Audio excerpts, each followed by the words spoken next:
Presentato questa mattina a Gorizia il Gran Premio dello Spettacolo che per la quinta volta si svolgerà nel capoluogo isontino, precisamente in Piazza Vittoria. Al termine della conferenza stampa le parole dell'assessore regionale Elio De Anna. Oggi è stata presentata una manifestazione che è una mixità di sport, musica, danza, anche come dire, un aspetto mondano legato all'elezione della Miss, ma soprattutto un gran premio dello spettacolo, così viene definito. In definitiva, proviamo a pensare a questa provincia, a questo territorio che è no border, senza confini, a cavallo tra quella che era prima, oltre alla cortina di ferro, la Jugoslavia, oggi Repubblica di Slovenia, e Friuli Venezia Giulia, non più terra di nord-est ma di sud-est in un contesto europeo allargato. E si confrontano, come dicevo prima,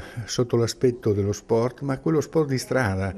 Il tutto condito da associazioni che mettono in campo la forza del volontariato e quindi dell'azione non retribuita, con l'unico intento di dar vita a un grande festival, a un grande incontro che poi si chiude dopo 2 o 3 giorni e ognuno torna a casa sua. Assessore, Gorizia con questo evento non è più considerata una città di Serie B. Poi sa, lì il discorso di Serie A, Serie B, oggi le serie non ci sono più, quando piove piove per tutti e quindi un grazie va agli organizzatori che sono per la gran parte giovani associazioni, perché hanno pensato ad un modo aggregativo diverso, come dire, ripescare dal passato, che vengono rivisitate in chiave moderna. Ecco, questo secondo me è il grande risultato.